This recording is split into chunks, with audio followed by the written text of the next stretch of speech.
Ang pagdaghan sa kaso sa dengue ning dakbayan so samis matawag na nga alarming tungod kay anaa nata sa alert phase. Kini mo ay gibutyag ni Konsel Katkat Lim, ang chairman sa Committee on Health sa sangguniang panglungsod. Sa karon adunay natala nga bag-ong kaso sa dengue nga mukabat sa 15 ka buok og unom niini ang naka-recover na og adunay nagpabilin nga siyam nga aktibong kaso sa dengue virus.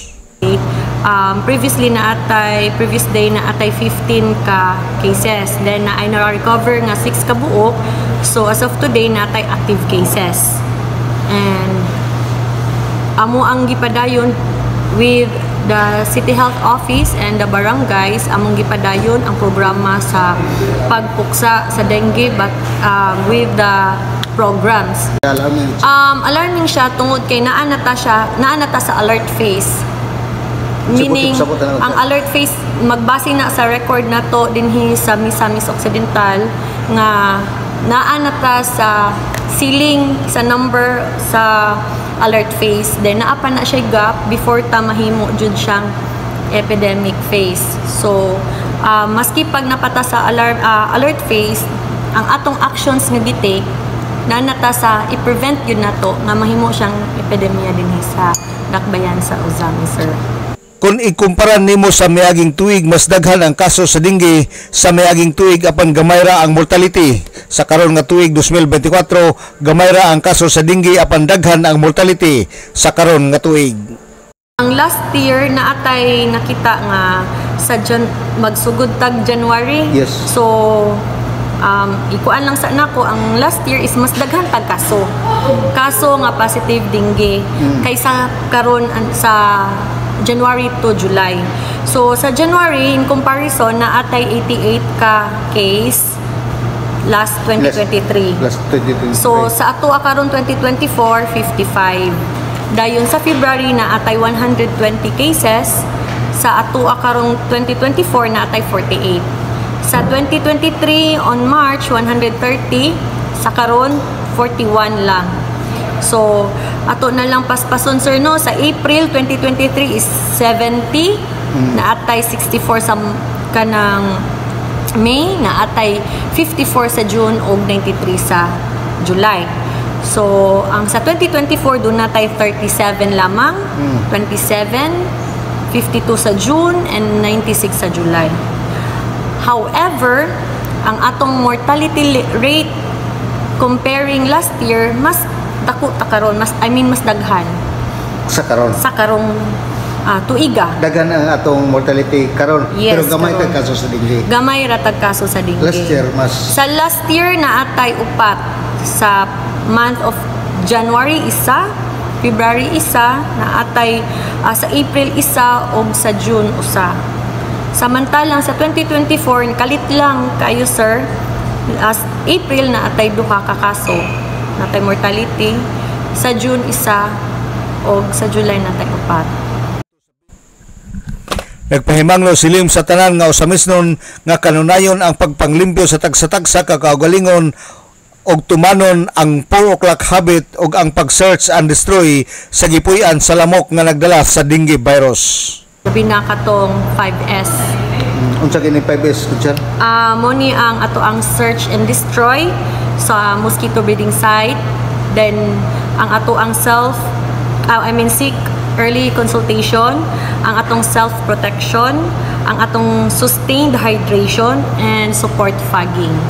So sa ato lang ning tumanon ang ato ang 5S, dako kayong tsansa nga malikayan nato nga magdaghan pa ning kaso. Di man gyud nato malikayan nga naa magka-dengue, no? Pero ang ato is hinaot nga ma-eradicate yun ni with the pagtinabangay sa ato ang mga katawhan dinhi sa dakbayan sa Ozami. So na akong i-explain jud ang search and destroy unsa ni ka-importante. Kay kung kitang tanan sa ato ang panimalay atong tumanon ang atong 4 o'clock habit nga manghinlo, labi na sa ato ang mga kilid-kilid nga kanang sa sulod sa balay, kanang sa dispenser, sa kanang dish drain, tangan nagplato ini ko maghugas. Si Konsel Katkat Lim, chairman sa Committee on Health sa sangguniang panglungsod ning dakbayan. Alang sa DXDD Radio Kampana, ang radyo sa simbahan, WD45 Dudong Bargamento, Danag sa Dakbayan.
Okay. Kunsel, salamat kayo. Any message, Kunsel? Ang akong message lang, ako dili lang nabati na ko ang mga parents no nga na ay mga anak or pamilya nga na ay mga biktima sa dengue tungod kay usapog ko sa na biktima kay na ako ko'y anak na dengue, kauban sa balay nga na dengue, and diri pud nato makita nga malikayan nato ang mamatyan tag pamilya kung kita mismo dali nato mapadala sa hospital ang atong anak. Pwede na makita ang dengue kung first day pa lang sa fever, magpa-check up na ta, maadto na ta sa isa ka facility nga naay dengue do or dengue test sa laboratory, CBC and platelet, pero kana siya ikuan gyapon na siya sa doctor, sir, pero mas mainang sa first 12 hours idaga na ninyo sa hospital kay wala may mawala sa ato kung mag-seek ta og early consultation to make sure nga dili dengue case ang atong anak. Kay sa sulod lang sa 4 ka adlaw, first nga hilanat kanang sugod na og until sa ika-4 nga adlaw danha ang delikado sa bata tungod kay paspas ang pag-dehydrate o maglisod na unya tagtabang sa bata. So hinaot nga kitang tanan magtinabangay puta sa pagpanghinlo, dili nato saligan ang atong barangay nga barangay anang hinlo ang mga barangay ato silang pasagdan kun dili kita mismo sa ato ang panimalay. Kung magkahiusa lang tang tanan sa pagpanghinlo, wala jud siguro tay mga mudaghan pa nga biktima sa dengue. Dili lang di ay ako'y pahandumdum. We are not just fighting for dengue cases, but for all mosquito-borne diseases. Ato na siyang maprotektahan ang ato ang mga mahal sa kinabuhi ug atong mga silingan nga dili unta sila mataktan sa sakit. Pamaagi sa pagtuman sa atong 4 PM nga pagpanghinlo o pag-follow sa atong 5S. Daghang salamat. Okay, daghang salamat si Kunsel Katkat Lim, atong chairman sa Committee on Health. Kunsel,